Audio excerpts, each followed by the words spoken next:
Hema committee report പുറത്തു വന്നതിന് പിന്നാലെ സർക്കാർ നടത്തുന്ന സിനിമാ കോൺക്ലേവ് നവംബർ 24-ന് 3 ദിവസമായി പരിപാടി സംഘടിപ്പിക്കാനാണ് ആലോചന. കോൺക്ലേവിന് മുൻപ് സിനിമാ നയത്തിന്റെ കരടും തയ്യാറാക്കും. വേട്ടക്കാരെ പങ്കെടുപ്പിച്ചുള്ള കോൺക്ലേവ് തടയും എന്ന നിലപാടിലാണ് പ്രതിപക്ഷം. ഹേമ കമ്മിറ്റി റിപ്പോർട്ടിലെ മുഴുവൻ നിർദ്ദേശങ്ങളും നടപ്പാക്കുമെന്ന് മന്ത്രി സജി ചെറിയാൻ വ്യക്തമാക്കി. സലിം മലിക് കൂടുതൽ വിവരങ്ങളുമായി തിരുവനന്തപുരത്ത് നിന്ന് ചേരുന്നു. സലിം, ഈ സിനിമാ കോൺക്ലേവുമായി ബന്ധപ്പെട്ട് ഒരുപാട് വിവാദങ്ങളാണ് ഉള്ളത്. പ്രതിപക്ഷത്തിന്റെ ശക്തമായ പ്രതിഷേധം നിലനിൽക്കുന്നു. അപ്പോഴും ഏത് രൂപത്തിൽ സമവായം ഉണ്ടാക്കി മുന്നോട്ട് പോകാൻ കഴിയുമെന്ന പ്രതീക്ഷയാണ് സർക്കാർ പങ്കുവയ്ക്കുന്നത്?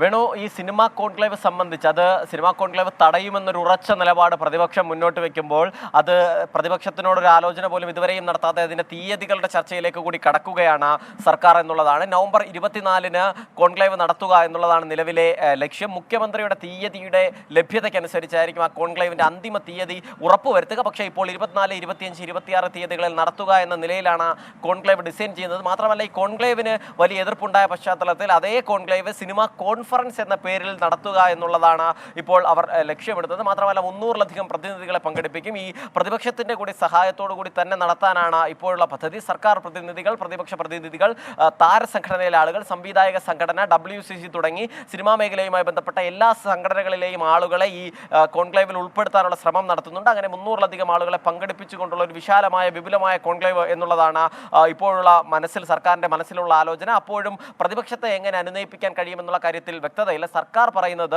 ഈ കോൺക്ലേവ് എന്ന് പറയുന്നത് ഇരയും വേട്ടക്കാരനെയും ഒന്നിച്ചിരുത്തിക്കൊണ്ടുള്ള ഒരു പരിപാടിയല്ല. അതിനപ്പുറത്തേക്ക് സിനിമാ നയം രൂപീകരിക്കുമ്പോൾ അതിൻ്റെ എല്ലാ ഭാഗങ്ങളും പരിശോധിച്ച് വിശാലമായ വിപുലമായ ഒരു സിനിമാ നയം തന്നെ രൂപീകരിക്കണം. അതിൻ്റെ ഭാഗമായുള്ള ഒരു നടപടിക്രമം മാത്രമാണ് സിനിമാ കോൺക്ലേവ്. അതിൻ്റെ അന്തിമ ഘട്ടം എന്നത് സിനിമാ നയം എന്നുള്ളതാണ് പറയുന്നത്. മാത്രമല്ല, സിനിമാ നയത്തിൻ്റെ കരട് കൂടി രൂപീകരിക്കുക എന്നുള്ളതാണ് ഈ കോൺക്ലേവിന് മുൻപുള്ള ഒരു പ്ലാൻ. കാരണം അതിനുശേഷം ഈ കരട് നയം ഈ കോൺക്ലേവിൽ ചർച്ച ചെയ്യുകയും അതിൽ വേണ്ടപ്പെട്ട ഭേദഗതികൾ, നിർദ്ദേശം എന്നിവ എല്ലാവരിൽ നിന്നും അഭിപ്രായമായി സമന്വയിപ്പിച്ച് അതിൻ്റെ ക്രോഡീകരിച്ച രൂപമാകും സിനിമാ നയമായി പുറത്തു വരിക എന്നും വ്യക്തമാക്കുന്നുണ്ട്. മാത്രമല്ല, ഇന്ത്യയിലെ മറ്റ് സംസ്ഥാനങ്ങളിൽ സിനിമാ നയം രൂപീകരിച്ചിട്ടുള്ളിടത്ത് നിന്നുള്ള ആ സിനിമാ നയങ്ങൾ പഠിച്ച് അതിൽ നിന്ന് നമുക്ക് ഉൾക്കൊള്ളാവുന്നവ കൂടി ഉൾക്കൊണ്ടുകൊണ്ടുള്ള ഒരു ക്രമീകരണമാണ് ഏർപ്പെടുത്തുന്നത്. മാത്രമല്ല, ആ ഇടങ്ങളിലൊക്കെ ഭാഗമായിരുന്ന ദേശീയ ചലച്ചിത്ര വികസന കോർപ്പറേഷൻ പ്രതിനിധിയായ ലീനയുടെ സഹായം ഇതിനായി തേടിയിട്ട് അവർ ഉടൻ തന്നെ കേരളത്തിലെത്തി നിലവിൽ സിനിമാ നയ രൂപീകരണവുമായി ബന്ധപ്പെട്ടുള്ള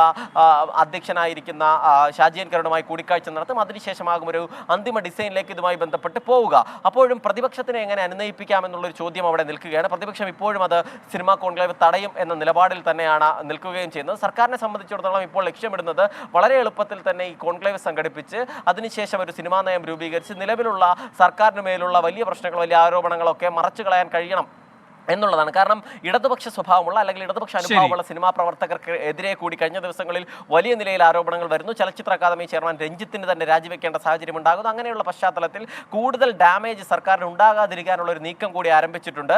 പ്രതിപക്ഷത്തിന്റെ ഏറ്റവും പ്രധാനപ്പെട്ട ആവശ്യം ഇതുമായി ബന്ധപ്പെട്ട് സലിം മലിക്കാണ് തിരുവനന്തപുരത്ത് വിവരങ്ങൾ നൽകുന്നത്. സിനിമാ കോൺക്ലേവുമായി സർക്കാർ മുന്നോട്ട് എന്നാണ് സലിം റിപ്പോർട്ട് ചെയ്യുന്നത്.